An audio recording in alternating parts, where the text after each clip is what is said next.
અનુભવો છે। કોઈ પણ વ્યક્તિ જાય એટલે માથે ઓઢે અને છાડ્યું બાંધે અને લોકોના દુઃખ દર્દ મટાડવાનું કામ કરે છે। નાયણ બલી છે, પિતૃ નડતર છે, ઉતાર કાઢવાનો આ બધી વિધિ કરે છે।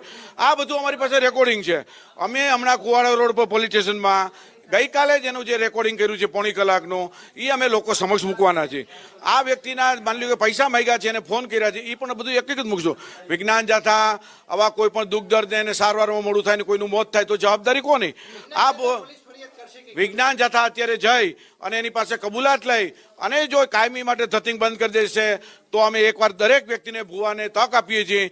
પણ જો માની લો કે એની વાતને વળગીરીને કે હું જોતો તો પૈસાની માગણી કરીને બધું રેકોર્ડ મૂકશું અમે અને જો ના પાડશે તો 420 આઈપીસી 420 હેઠળ એના પર ગુનો દાખલ કરવામાં આવશે, બે ધડક દાખલ કરવામાં આવશે।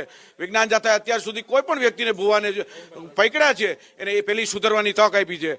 પણ જો એ માની લો કે પોતે એને વાતને વળગી રહીએ તો વિજ્ઞાન જાથા પાસે તમામ પુરાવા માણસો હાજર હોય તો અમે એની પાસે કાર્યવાહી, કાનૂની કાર્યવાહી આઈપીસી અને આઈપીસી માની લો કે એક બેન છે એના પર આઈપીસી 354 હેઠળ પણ કાર્યવાહી કરવાના છે।